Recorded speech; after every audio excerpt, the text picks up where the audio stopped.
Hi friends, ఈ వీడియోలో మనం కౌశల్ 2023కి సంబంధించినటువంటి 8th క్లాస్ కీని పరిశీలన చేద్దాం. మొదటిగా మ్యాథ్స్కి సంబంధించినటువంటి 15 క్వశ్చన్స్ను ఇక్కడ పరిశీలన చేద్దాం. చూడండి, in a square ABCD the diagonals meet at point O the triangle AOB is. ఇక్కడ అడిగినటువంటి ప్రశ్నకు కీని ఒకసారి మనం పరిశీలన చేద్దాం. ఇక్కడ ఏబిసిడి అనేటువంటి ఒక స్క్వేర్ని తీసుకోవడం జరిగింది. ఇక్కడ ఓ అనే పాయింట్ కాడ ఇవి డయాగోనల్స్ ఇంటర్సెక్ట్ కావడం జరిగింది. అయితే ట్రయాంగిల్ ఏఓబి అనేది ఏమవుతుంది, ఎలాంటిది అని అడుగుతున్నారు. ఇక్కడ ఒకసారి మనం పరిశీలన చేస్తే ఇది స్క్వేర్ కాబట్టి ఈ లెంత్ ఎంత ఉంటుందో ఈ లెంత్ కూడా అంతే ఉంటుంది. కాబట్టి ఈ ప్లేస్ కాడ అవి బైసెక్ట్ అవుతాయి. అంటే ఈ లెంత్ ఎంతో ఈ లెంత్ కూడా అంతే ఉంటుంది. మరియు ఇది ఒక స్ట్రైట్ లైన్ కాబట్టి 180 degrees ఉంటుంది. ఇది బైసెక్ట్ చేస్తుంది. అంటే 180లో ఇది 90, ఇది కూడా 90. సో ఈ యాంగిల్ ఎంత అంటే 90 degrees.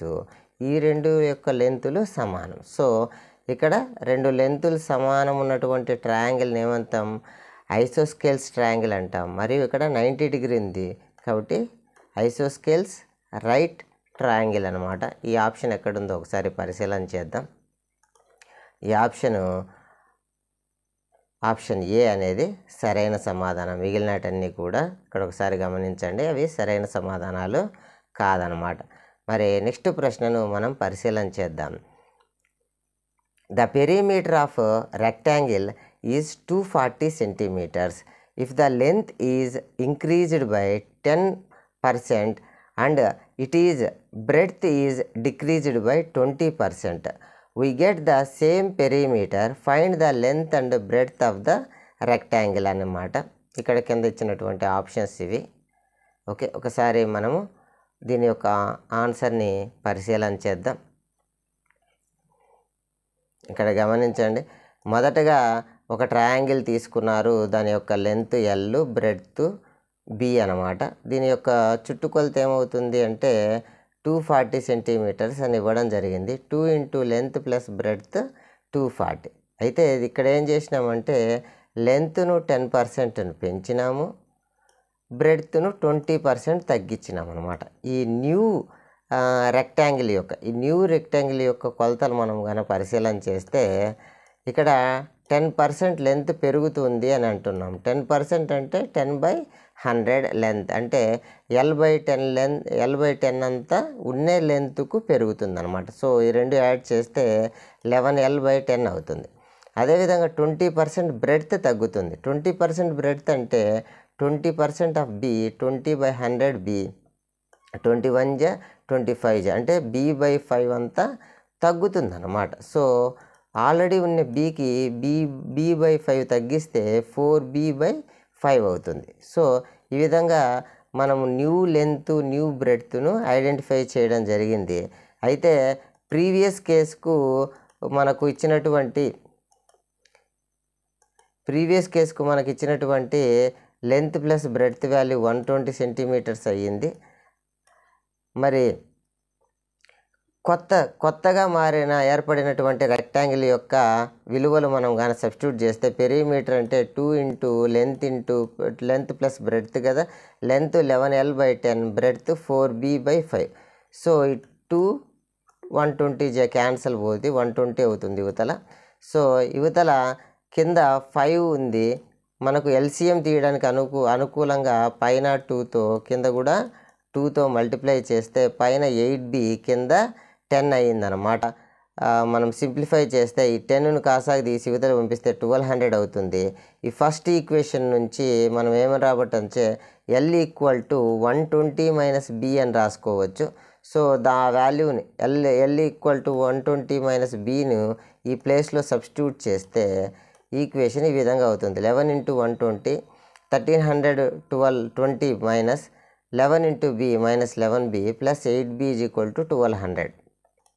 మనకి ఇక్కడ నెక్స్ట్ ఈ 11b -11b + 8b -3b అవుతుంది. -3bని యువతలకు పంపించి ఈ 1200ను యువతలకు పంపిస్తే ఇది మైనస్ అవుతుంది అనమాట. -3b = 120 అవుతుంది. b = 40 centimetres. ఈ ఈక్వేషన్లో ఈ 40 సెంటీమీటర్స్ని కనుక ఉంచితే లెంత్ = 80 సెంటీమీటర్స్. సో మొత్తం మీద లెంత్ 80 సెంటీమీటర్స్, బ్రెడ్త్ 40 సెంటీమీటర్స్ అనేది సరైన సమాధానం. ఈ ఆప్షన్ ఎక్కడుందో ఒక్కసారి మనం పరిశీలన చేద్దాం. Length 80 centimetres, breadth 40 centimetres. So correct answer option C అనేది ఈ ప్రశ్నకు సరైన సమాధానంగా మనం చెప్పుకోవచ్చు. మరి నెక్స్ట్ ప్రశ్నను మనం పరిశీలన చేద్దాం. How many 1/16 will make 3/2? ఎన్ని 1/16 కలిసి 3/2 అవుతుంది అని ఒకసారి మనం కీని పరిశీలన చేద్దాం. చూడండి, ఆ వాల్యూ ఎంతో మనకు తెలియదు కాబట్టి ఇక్కడ ప్రస్తుతానికి ఎక్స్ అనుకున్నాం. ఎక్స్ × 1/16 = 3/2. మనకు ఎక్స్ కావాలి కాబట్టి దీన్ని యువతలకి పంపిస్తున్నాం. సో 16/1 అవుతుంది. 3 × 16 48. కింద 2 × 1 2. 2 1 జా 2 24 జా. సో 1/16 24 అయితే 3/2 అవుతుంది అని అర్థం అనమాట. So answer 24. మరి 24 ఎక్కడుందో ఒకసారి పరిశీలన చేద్దాం. Option D is the correct answer. మరి నెక్స్ట్ ప్రశ్నను పరిశీలన చేద్దాం.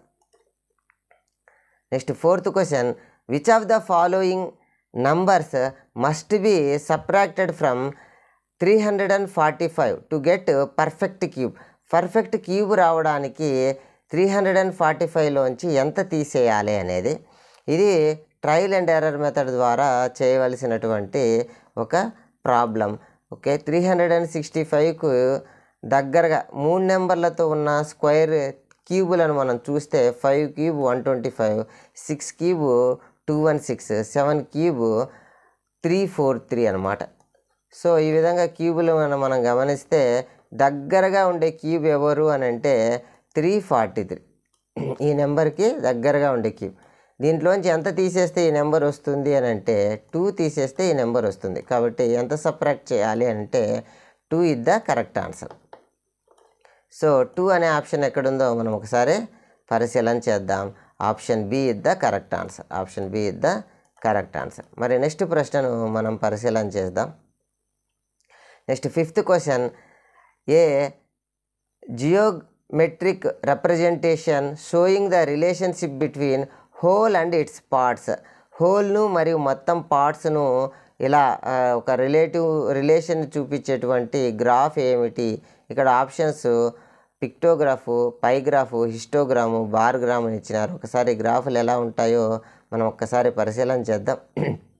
4 గ్రాఫులు ఇక్కడ చూపినట్టు పిక్టోగ్రామ్ అంటే డయాగ్రామ్స్ రూపంలో ఉంటుంది. పై చార్ట్ అంటే ఇక్కడ 360 రూపంలో ఉంటుంది. హిస్టోగ్రామ్ ఇలా ఉంటుంది. బార్ గ్రాఫ్ అనేది ఒక కంపారిజన్లో ఉంటుందన్నమాట. సో ఇక్కడ చెప్పినటువంటి విషయాలను సాటిస్ఫై చేసేటువంటి కరెక్ట్ ఆన్సర్ ఏంటి అంటే పై చార్ట్ అనమాట. ఈ పై చార్ట్ అనేది హోల్ మొత్తం విభాగాన్ని, అందులో పార్ట్స్ని రెండింటిని కూడా మనకు కంపారిజన్లో చూస్తానే ఈ భాగం ఎక్కువ ఉంది, ఇది తక్కువ ఉంది అని, ఈ మొత్తంలో ఏది ఎక్కువ ఉంది ఏది తక్కువ ఉంది అనే విషయాన్ని మనకు తెలియజేస్తుంది అనమాట. సో మొత్తం మీద కరెక్ట్ ఆన్సర్ ఏంటి ఈ ప్రశ్నకు అంటే pie chart. Option B is the correct answer అనమాట. మరి నెక్స్ట్ ప్రశ్నను మనం పరిశీలన చేద్దాం. The value of expression 2023 whole square minus 2022 whole square is. దీన్ని ఎలా కనుక్కోవాలి అని అంటే ఇది a square minus b square రూపంలో ఉంది. మరి దీని యొక్క వాల్యూను మనం ఒకసారి ఆన్సర్ని రాబడదాం. A square minus b square is equal to a plus b into a minus b. So ఈ రెండింటిని సమ్ చేస్తాం, ఈ రెండింటిని సబ్ట్రాక్ట్ చేస్తాం. సమ్ చేస్తే వచ్చే వాల్యూ 4045. సబ్ట్రాక్ట్ చేస్తే వచ్చే వాల్యూ 1. మొత్తం మీద దీని యొక్క మొత్తం విలువ ఎంత అంటే 4045 అనమాట. ఆప్షన్ ఎక్కడుందో మనం ఒకసారి పరిశీలన చేద్దాం.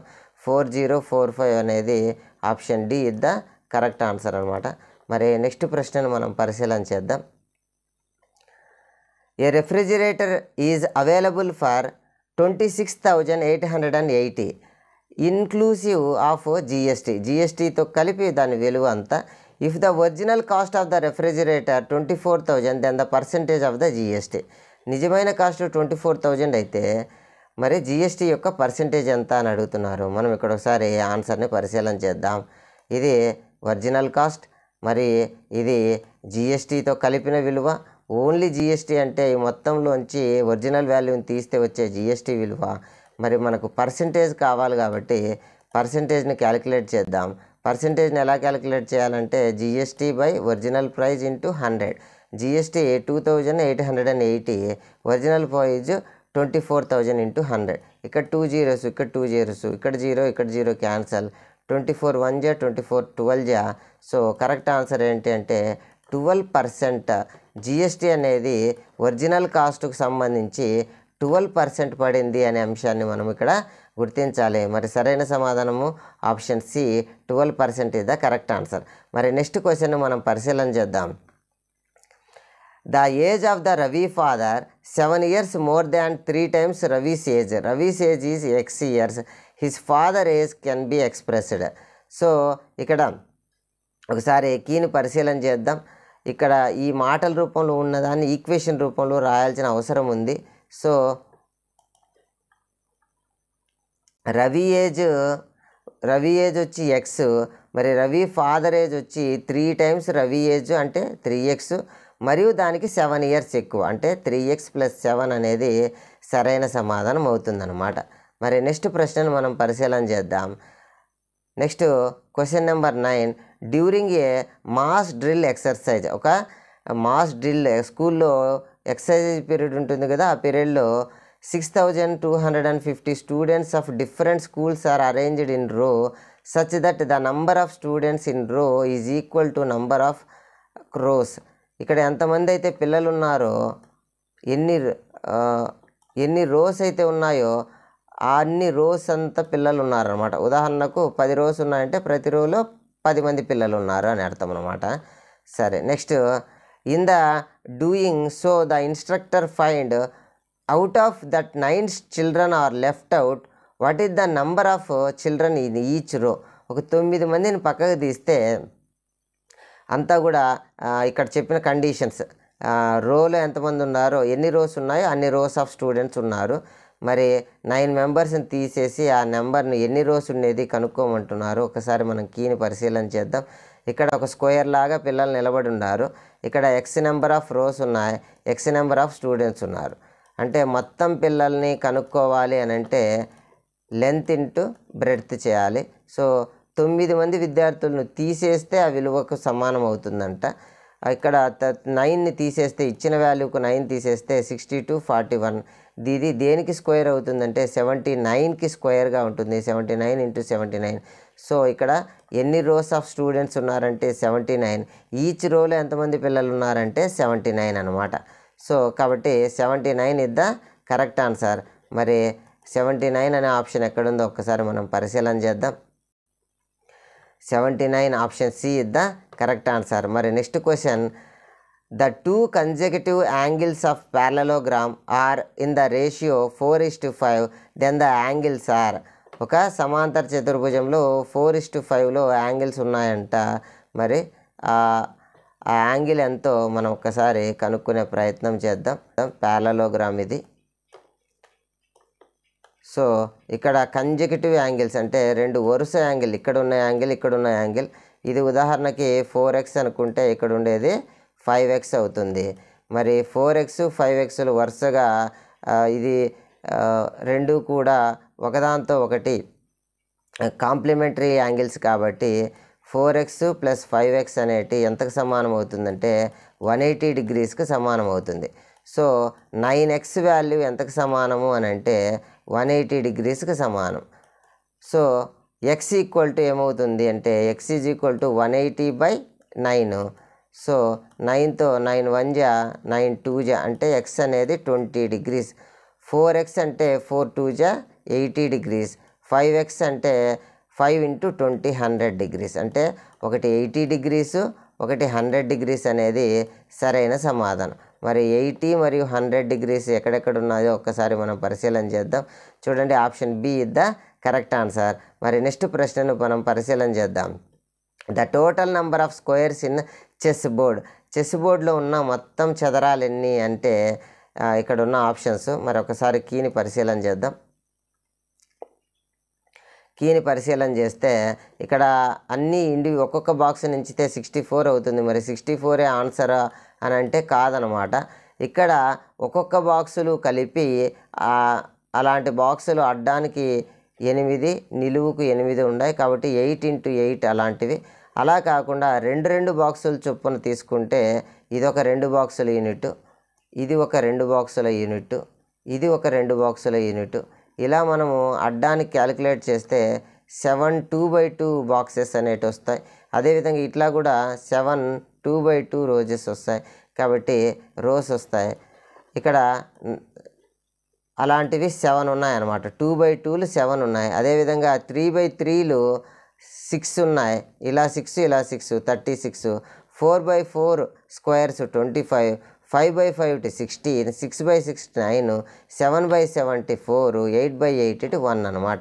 ఇక్కడ సమ్ ఆఫ్ స్క్వేర్స్ కనుక గమనిస్తే సమ్ ఆఫ్ స్క్వేర్స్కు సంబంధించిన సూత్రం ఏంటి అని అంటే n × n+1 2n+1/6. ఇక్కడ n యొక్క మ్యాక్సిమం వాల్యూ 8 కాబట్టి 8ని సబ్స్టిట్యూట్ చేస్తే 8 × n+1 9, 2n+1 17. ఇక్కడ మనం సింప్లిఫై చేస్తే 204 పాజిబుల్ స్క్వేర్స్ అనేటి ఒక చదరంగం బాక్స్లో ఉంటాయి. 204 అనే ఆప్షన్ ఎక్కడ ఉంది అంటే option A is the correct answer. మరి నెక్స్ట్ ప్రశ్నను మనం పరిశీలన చేద్దాం. 12th question, the amount of 8,000 for 3 years compound annually at the rate of 10% of annum అనమాట. ఇక్కడ 8,000 రూపాయల సొమ్ముకు 10% చక్రవడ్డీతో 3 ఏళ్లలో అయ్యే మొత్తం కనుక్కోమంటున్నారు. ఈ కాంపౌండ్ ఇంట్రెస్ట్కి సంబంధించినటువంటి సూత్రాన్ని మనం ఒక్కసారి పరిశీలన చేద్దాం. ఇక్కడ p × 1 + r/100 n అనమాట. ఇక్కడ p అంటే ప్రిన్సిపల్ అమౌంట్, ఇది 8,000 రూపీస్. మరి r అంటే రేట్ ఆఫ్ ఇంట్రెస్ట్ 10%. మరి ఎన్ని ఇయర్లకు అంటే 3 yearsకు. ఈ వాల్యూలన్నీ ఇక్కడ సబ్స్టిట్యూట్ చేస్తే 10 1 జా 10 10 జా క్యాన్సిల్ అవుతుంది. సో ఇక్కడ కాసాగు తీస్తే 10 1 జా 10 + 1 11/10 హోల్కి కాబట్టి 3 సార్లు మనం రాసినాం. ఇక్కడ 0, ఇక్కడ 0, ఇక్కడ 0, ఇక్కడ 0, ఇక్కడ 0, ఇక్కడ 0 అంటే కింద వచ్చినటువంటి 1000, ఇక్కడ 3 zeros మనము కొట్లు కొట్టేస్తే 8 11 జా 88, 11 11 జా 121. ఈ రెండు హెచ్ఎం చేస్తే 10,648, 10,648 అనే ఆప్షన్ ఎక్కడుందో మనం ఒక్కసారి పరిశీలన చేద్దాం. 10,648 అనేది ఆప్షన్ బిగా ఉంది. మరి నెక్స్ట్ ప్రశ్నను మనం పరిశీలన చేద్దాం. The value of 71 cube. ఇక్కడ వన్స్ ప్లేస్లో ఉన్నదాన్ని బట్టి మనం క్యూబులో వస్తుంది అని గెస్ చేద్దాము అనుకుంటే అన్నీ కూడా లాస్ట్లో 1 ఇచ్చినారు కాబట్టి ఇది నేరుగా చేయాల్సిన అవసరమే ఉంది. సో చేస్తే ఎంత ఆన్సర్ వస్తుంది మనం ఒకసారి పరిశీలన చేద్దాం. చూడండి 3 వేసుకొని మనం హెచ్ఎం చేస్తే ఓకే 3,57,911 అనమాట. ఈ ఆప్షన్ ఎక్కడుందో చూడండి. 3,57,000 option A is the correct answer. మరి నెక్స్ట్ ప్రశ్నను మనం పరిశీలన చేద్దాం. The area of rectangular field whose length is twice its breadth is 2,450 square metre. What is the perimeter of the field అనమాట. ఒక దీర్ఘచతురస్రాకార పొలం ఉంది, దాని వైశాల్యం ఇంత, పొడవుకు వెడల్పు 2 ఉంది అంట. ఇది కండిషన్ ఇచ్చినారు. అయితే మనల్ని ఏం కనుక్కోమంటున్నారంటే పెరిమీటర్ లేదా చుట్టుకొలతను కనుక్కోమంటున్నారు. ఇక్కడ ఒకసారి మనం గమనిద్దాం. ఓకే ఇక్కడ మనకు లెంత్ ఎంత, బ్రెడ్త్కు డబల్ ఉంది లెంత్ అనేది మనకి ఇచ్చిన కండిషను.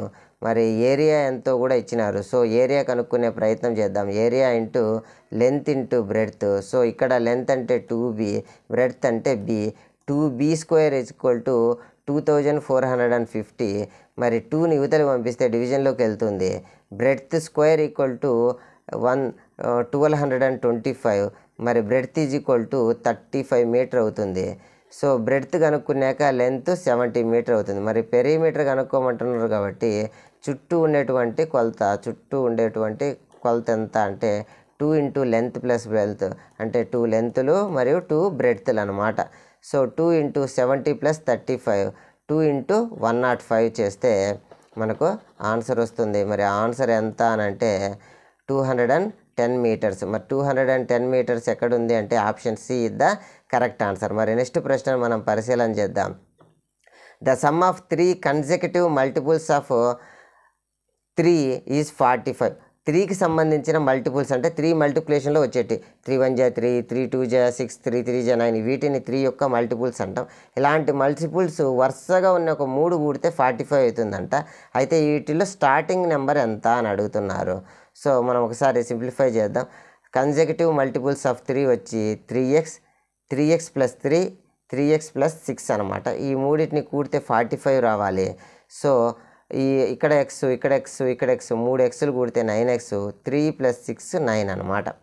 ఈ 9 యువతలు పంపిస్తే 45 - 9, 45లో 9 తీసేస్తే 36, 9x = 36. మరి x = 9 ఇక్కడ మల్టిప్లికేషన్లో ఉంది, యువతలకి వెళ్తే డివిజన్లోకి వెళ్తుంది. 9 × 1 = 9 × 4 = సో x = 4. మరి ఆ ఫస్ట్ నెంబర్ యొక్క వాల్యూ ఎంత అంటే x కాదు 3x అనమాట. 3 × 4 = 12. 12 is the first number. మరి నెక్స్ట్ నెంబర్ 3 × 5 = 15, 3 × 6 = 18. సో చెక్ చేయడం కోసం ఆ నెంబర్లను కూడి చూస్తే 45 అవుతుంది. సో కాబట్టి అక్కడ ఉన్న స్టార్టింగ్ నెంబర్ ఎంత అంటే 12. మరి ఎక్కడ ఉందో ఇది ఆన్సర్ అంటే option D is the correct answer. మరి ఇప్పుడు మనము ఫిజిక్స్లోకి వెళ్తున్నాం. ఫిజిక్స్లో 8 క్వశ్చన్స్ ఉంటాయి. ఆ 8 క్వశ్చన్స్ ఏంటో ఒక్కసారి మనం పరిశీలన చేద్దాం. Which is the weakest force among the 4 fundamental force. ఇక్కడ 4 ఫండమెంటల్ ఫోర్స్ ఇవ్వడం జరిగింది. వాటిలో వీకెస్ట్ ఫోర్స్ ఏంటి? Strong nuclear force, week nuclear force, electromagnetic force, gravitational force. అంటే ఇక్కడ ఇచ్చిన 4 ఫోర్సెస్లో అన్నిటికన్నా వీక్ వచ్చి గ్రావిటేషనల్ ఫోర్స్, మరి స్ట్రాంగ్ వచ్చి స్ట్రాంగ్ న్యూక్లియర్ ఫోర్స్ అనమాట. సో మరి నెక్స్ట్ ప్రశ్నకు మొత్తం మీద ఆన్సర్ ఆప్షన్ డి. నెక్స్ట్ ప్రశ్నకు మనం పరిశీలన చేద్దాం. 17th question. Oil is forced out of the earth during the primary recovery process. Primary రికవరీలో పద్ధతి ద్వారా దేని ద్వారా బయటికి పంపబడుతుంది అని అంటే ఎర్త్ పుల్ వలన, ఎర్త్ మ్యాగ్నెటిక్ ఫోర్సా, natural pressure buildup inside the earth, లేదా లో విస్కాసిటీనా అంటే మరి సరైన సమాధానం option C natural pressure buildup inside the earth. న్యాచురల్గా ఉండడం వల్ల అది పైకి రావడం అనేది జరుగుతుంది. మరి నెక్స్ట్ ప్రశ్నను మనం పరిశీలన చేద్దాం. ఏ sharp knife cut better than blunt knife, which of the following is correct reason for this. Okay, ఒక మొద్దుబారిన కత్తి కంటే పదునైన కత్తి బాగా తెగుతుంది, దానికి రీజన్ ఏంది అని అంటే ఓకే ఇక్కడ సరైనటువంటి దానికి వెళ్దాం. చూడండి option B is the correct answer. మరి ఎందుకు సరైంది అంటే ఇక్కడ sharp knife has small contact area. ఇది ఎక్కువ ప్రెజర్ని కలిగిస్తుంది. ప్రెజర్ అంటే ఫోర్స్ బై ఏరియా కదా. మరి కాంటాక్ట్ ఏరియా ఎలా ఉండాలి? ప్రెజర్కి ఏరియాకు ఇన్వర్స్లీ ప్రపోర్షనల్. ఏరియా తక్కువ ఉంటే ఎక్కువ ప్రెజర్ అనేది క్రియేట్ అవుతుంది. కాబట్టి స్మాల్ కాంటాక్ట్ సర్ఫేస్ ఉండాలి. తర్వాత అందువల్ల ప్రెజర్ ఏమవుతుంది? మోర్ ప్రెజర్ ఉంటుంది.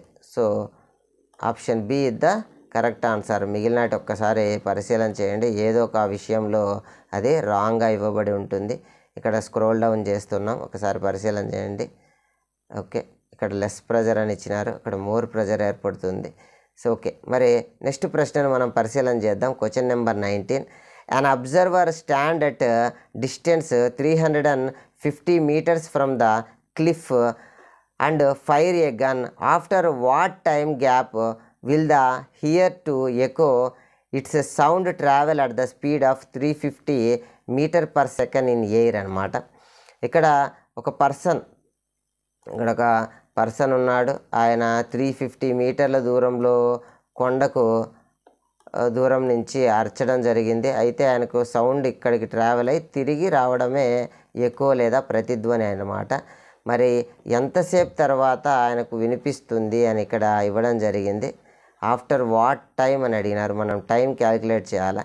ఇక్కడ వెళ్ళేటప్పుడు సౌండ్ 850 మీటర్స్ ట్రావెల్ అయింది, రిటర్న్ కూడా 850 మీటర్స్ ట్రావెల్ అయింది. సో స్పీడ్కు మనం సూత్రం రాస్తే speed equal to distance by time అనమాట. అయితే ఇక్కడ ఎక్కువ విషయంలో 2 సార్లు అది ట్రావెల్ కావాలి, అంటే ఇక్కడ వెళ్ళాలి మళ్ళీ సౌండ్ రావాలి. సో 2D/T అవుతుంది. మనకు కావాల్సింది T = 2D/V. 2D/V.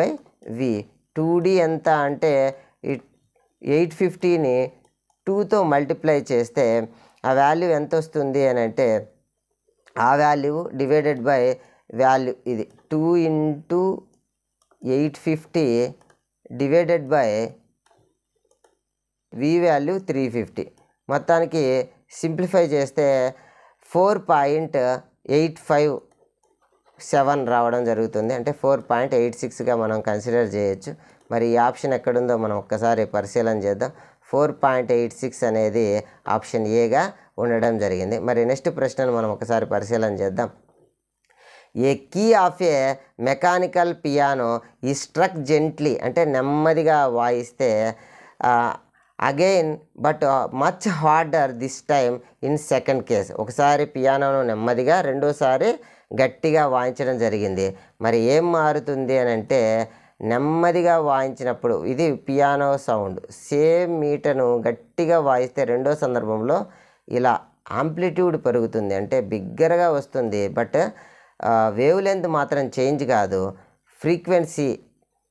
ఫ్రీక్వెన్సీ లేదా పిచ్ అనేది చేంజ్ కాదు, యాంప్లిట్యూడ్ మాత్రం పెరుగుతుందన్నమాట. మరి అలాంటి ఆప్షన్ ఎక్కడుందో చూద్దాం. Sound will louder, pitch also big. Pitch అనేది చేంజ్ కాదు, పిచ్ అనేది ఫ్రీక్వెన్సీ మీద డిపెండ్ అవుతుంది, అదేం మారదు, ఓన్లీ యాంప్లిట్యూడ్ ఒక్కటి చేంజ్ అవుతుంది. బోత్ ఆర్ బిగ్, రెండు పెరుగుతాయి. Sound will be louder but pitch will not differ. C is the correct answer అనమాట. పిచ్ మారదు, సౌండ్ మాత్రం పెద్దగా వస్తుంది. Next, which of the following method will help in reducing air drag. Air యొక్క ఫ్రిక్షన్ని తగ్గించడానికి మనం ఏం పద్ధతి వాడాలి? పాలిషింగ్ చేయాలన్నా, స్ట్రీమ్ లైనా, using ball bearings, using lubricants. Effective method ఏంటంటే స్ట్రీమ్ లైనింగ్ అనేది ప్రాపర్ మెథడ్. దాని యొక్క షేపు ప్రాపర్గా మనం తయారు చేస్తే గాలి దానికి తగినట్టుగా ఫ్రిక్షన్ లెస్గా వెళ్ళడం అనేది జరుగుతుంది, తక్కువ ఫ్రిక్షన్తో ఎయిర్ వెళ్తుంది అనేది. అందుకనే వెహికల్స్ యొక్క షేపులు ఇలా కూసుగా ఉండడాన్ని మనం అబ్జర్వ్ చేయొచ్చు అనమాట. మరి నెక్స్ట్ ప్రశ్న, which of the following factors are responsible for the friction. ఫ్రిక్షన్కు రెస్పాన్సిబుల్ అయ్యే అంశాలు ఏంటి? కింద ఓకే, అడ్హెషన్ ఆర్ స్టిక్నెస్ అనేది ప్రభావం చూపుతుంది. మనం Formula 1 రేస్ కార్ల కాడ గమనిస్తాం. నెక్స్ట్, ప్లావింగ్ ఎఫెక్ట్ అనేది ఇది గడ్డి లాంటి పదార్థంలో బాల్ దొల్లేటప్పుడు ఫ్రిక్షన్ వచ్చే విధానాన్ని మనకు తెలుపుతుంది. సర్ఫేస్ రఫ్నెస్, సర్ఫేస్కు సంబంధించినటువంటి గరుకుదలం అనేది ప్రభావితం చేస్తుంది. డెన్సిటీ ఆఫ్ ద ఆబ్జెక్ట్ అనేది ప్రభావితం చేయదు. సో 1, 2, 3 అనేటి కరెక్ట్ ఆన్సర్లు. 1, 2, 3 అనేది ఎక్కడుందో ఒకసారి మనం పరిశీలన చేద్దాం. Option C is the correct answer. మరి నెక్స్ట్ ప్రశ్నను మనం పరిశీలన చేద్దాం. The road of the city are damaged disrupting the transport of the material in the smooth functioning of the city. Provide the correct material required for the durable road surfacing for the city to move. మంచి road వేయడానికి కావాల్సిన substance ఏంటి అని అంటే okay, ఇక్కడ options ఒకసారి గమనిద్దాం. బిట్యుమిన్, paraffin wax, Teflon, coal tar. సాధారణంగా కోల్తార్ అనుకునే అవకాశం ఉంది, ఇది కోల్ నుంచి వస్తుంది. కానీ సరైన సమాధానం ఏంటంటే బిట్యుమిన్. ఇది పెట్రోలియం ప్రోడక్ట్, ఇది కోల్తార్ కన్నా బెటర్గా రోడ్డు నుంచుతుంది. కాబట్టి option A is the correct answer అనమాట. మరి నెక్స్ట్ ప్రశ్నను మనం పరిశీలన చేద్దాం. Identify the disease caused by virus. Virus ద్వారా వచ్చేటువంటి డిసీజెస్ను ఇక్కడ రికగ్నైజ్ చేయమని మనకు చెప్పడం జరుగుతుంది. మరి సరైన సమాధానం ఏంటి అని అంటే కోల్డ్, ఇన్ఫ్లుయెంజా మరియు చికెన్ ఫ్యాక్స్, ఈ మూడు కూడా వైరస్ సంబంధమైనవే. మరి మలేరియా అనేది వైరస్ సంబంధమైనది కాదు, ఇది దోమ ద్వారా ప్రోటోజోవా వర్గానికి సంబంధించిన ప్రాబ్లంగా వస్తుంది. మరియు ఈ టైఫాయిడ్ మరియు ట్యూబర్కులోసిస్ అనేటి బ్యాక్టీరియా సంబంధమైనవి. సో ఇక్కడ మలేరియా అనేది వైరస్ సంబంధమైనది కాదు. ఇక్కడ ఉన్న వాటిల్లో ఏదో ఒక ఆప్షన్ కాడ వైరస్ లేదు. 3 వైరస్ ఉన్న ఆప్షన్ ఏ. కాబట్టి ఇది సరైన సమాధానం. మరి నెక్స్ట్ ప్రశ్నను మనం పరిశీలన చేద్దాం. ఐడెంటిఫై ద కమ్యూనికబుల్ డిసీజెస్ అంటే అంటువ్యాధులు ఏంటి ఈ క్రింది వానిలో అంటే మరి సరైన సమాధానం ఏంటి ఇక్కడ ఉన్న ఆప్షన్స్ ప్రకారం అంటే కోల్డ్ మరియు కలరా అనేటి అంటువ్యాధులు. ఇక్కడ బ్లడ్ ప్రెషర్ అనేది అంటువ్యాధి కాదు. ఇక్కడ హార్ట్ డిసీజెస్ అనేది అంటువ్యాధి కాదు. సో 1 మరియు 3 అనేటి సరైన సమాధానాలు. 1 and 3 ఉన్న ఆప్షన్ ఏంటి అంటే option A is the correct answer. Okay, మిగిలినటి ఇక్కడ నేను చెప్పిన 2 కాకుండా మిగిలినటి అంటువ్యాధులే అన్నమాట. నెక్స్ట్ ప్రశ్నను మనం పరిశీలన చేద్దాం. Identify the fungi. ఇక్కడ ఉన్న వాటిల్లో ఫంగై ఏంటి అనేది ఆప్షన్స్ కనుక గమనిస్తే ఈస్ట్ మరియు రైజోపస్, రైజోబియం మరియు పుట్టగొడుగులు. ఇక్కడ ఏవేవి ఈస్ట్ అంటే ఏవేవి ఫంగై అంటే ఈస్ట్ అనేది ఒక ఫంగై మరియు రైజోపస్ అనేది కూడా ఫంగై. రైజోబియం అనేది ఫంగై కాదు. మష్రూమ్ అనేది ఒక పెద్ద ఫంగై అన్నమాట. మరి ఇక్కడ కరెక్ట్ కావాలంటే ఇది ఒక్కటే అనమాట. ఇదేంది అని అంటే ఇది సాయిల్లో పెరిగే బ్యాక్టీరియా. ఇది రూట్ నూడిల్స్లో ఉండి నైట్రోజన్ని ఫిక్స్ చేస్తూ ఉంటుంది. సో ఈ 3 ఆప్షన్ కాకుండా మిగిలినటి కరెక్ట్ అనమాట. అంటే 1 to 4 ఉండేది, 1, 2 and 4. So option D is the correct answer. మరి 27th క్వశ్చన్ మనం ఒకసారి పరిశీలన చేద్దాం. The crops which are growing in the rainy season. వర్షాకాలంలో పండే పంటలేంటి? వీట్ మరియు గ్రామ్సా అని అడుగుతున్నారు. వీట్ అనేది ఒక రబీ పంట కాబట్టి అది కాదు, గ్రామ్స్ ఓకే. మరి ప్యాడీ మరియు మేజ్ అనేటి వర్షాధారంతోనే పండేవి. మస్టర్డ్ మరియు మస్టర్డ్ సీడ్స్ అనేటి వింటర్ సీజన్లో పండుతాయి. ఓకే, ఇవి కూల్ క్లైమేట్ కావాలి లిన్ సీడ్స్కి. సోయాబీన్స్ రైనీ సీజన్లోనే పండుతుంది. ఓకే, మొత్తం మీద 2 కరెక్ట్గా ఉండే ఆన్సర్ ఏంటి అనేది మనం ఒకసారి పరిశీలన చేస్తే మరి 27కి correct answer option B paddy మరియు మెయిజ్ అనేటి కరెక్ట్ ఆన్సర్. మరి 28th క్వశ్చన్ను మనం ఒకసారి పరిశీలన చేస్తే the process of loosening and turning of the soil is called. నేల వదులు చేసే విధానాన్ని ఏమంటారు? మరి దున్నడం లేదా చాళ్ళు తీయడం, ప్లాగింగా మరియు షోయింగా, కల్టివేషనా, థ్రస్టింగా అంటే మరి సరైన సమాధానం వచ్చి ploughing is the correct answer అనమాట. ఆప్షన్ ఏ కరెక్ట్ ఆన్సర్, దున్నడం అనేది. మరి నెక్స్ట్ ప్రశ్న, who discovered the bacterium bacillus anthrax which cause the anthrax. Anthrax కారణమయ్యే బ్యాక్టీరియాని కనుక్కున్నది ఎవరు అంటే ఇక్కడున్న ఆప్షన్స్లో సరైన సమాధానం Robert Koch. Option D is the correct answer. మరి నెక్స్ట్ ప్రశ్నను మనం పరిశీలన చేద్దాం. The cells having nuclear material without nuclear membranes are. జన్యు పదార్థం ఉండి కేంద్ర త్వచం లేనటువంటివి ఏంటి అని అడుగుతున్నారు. మరి సరైన సమాధానము కేంద్రక పూర్వజీవులు లేదా ప్రోకారియోటిక్ సెల్ అన్నమాట. ఇవన్నీ మిగిలినటి కాదు. సో నెక్స్ట్ విభాగానికి సంబంధించి నాటివి ఇక్కడ అడుగుతున్నారు. ఇప్పటి వరకు మనం చూసినట్టు బయాలజీ, ఇప్పుడు మనం చూసేసి ఐసీటీకి సంబంధించి. Where is the Bose research ఇన్స్టిట్యూటెడ్ located. Bose research institute ఎక్కడ కలదు అనేటువంటి ప్రశ్న. ఆప్షన్స్ కలకత్తా, హైదరాబాదు, న్యూఢిల్లీ, పూణే. మరి సరైన సమాధానం ఏంటి అంటే option A Calcutta is the correct answer. మరి నెక్స్ట్ ప్రశ్నను పరిశీలన చేద్దాం. Dash is an ancient Sanskrit text on the medicine and surgery. వైద్యము మరియు శస్త్రచికిత్సలకు సంబంధించినటువంటి సంస్కృత గ్రంథం ఏంటి అంటే ఇక్కడున్న ఆప్షన్స్లో సమాధానం ఏంటి అంటే Sushruta Samhita is the correct answer. Option A is the correct answer. మరి నెక్స్ట్ ప్రశ్నను మనం పరిశీలన చేద్దాం. మేఘనాథ్ సాహా వాజాన్. మేఘనాథ్ సాహా దేంతో ఆయన ప్రముఖుడు? ఆస్ట్రోబయాలజిస్టా, ఆస్ట్రో మ్యాథమెటిషియనా, ఫిజిసిస్టా, కెమిస్టా అంటే మరి సరైన సమాధానం astrophysicist is the correct answer. Option C correct. Next, what is the name of Indian base station at Antarctica వద్ద ఉన్నటువంటి బేస్ స్టేషన్కు పేరేంటి? ఆదిత్యనా, మంగళ, ఉత్తర గంగోత్రి నా దక్షిణ గంగోత్రి అంటే సరైన సమాధానం Dakshin Gangotri. Option D is the correct answer. మరి నెక్స్ట్ ప్రశ్న మనం పరిశీలన చేద్దాం. The statue of Gautam Buddha 5th century excavated from the Sultanganj in Bihar and currently in Birmingham museum described of Indians of making pure 99.7%. దేంతో చేసినారు ఆ బుద్ధ విగ్రహాన్ని? 5th centuryలో ఉన్నటువంటి బుద్ధ విగ్రహాన్ని అని అంటే బ్రాంజా, ఐరనా, కాపరా, బ్రాస్ అంటే మరి సరైన సమాధానం కాపర్. ఆ టైం అప్పటికే ఇండియన్స్కు కాపర్ తెలుసు, అంత ప్యూరిఫికేషన్ టెక్నిక్స్ తెలుసు అనే విషయము దాని ద్వారా మనకు అర్థమవుతుందన్నమాట. Next 28th February 1928 celebrated as దేనిగా సెలబ్రేట్ చేసుకుంటామంటే నేషనల్ సైన్స్ డేగా సెలబ్రేట్ చేసుకుంటాం.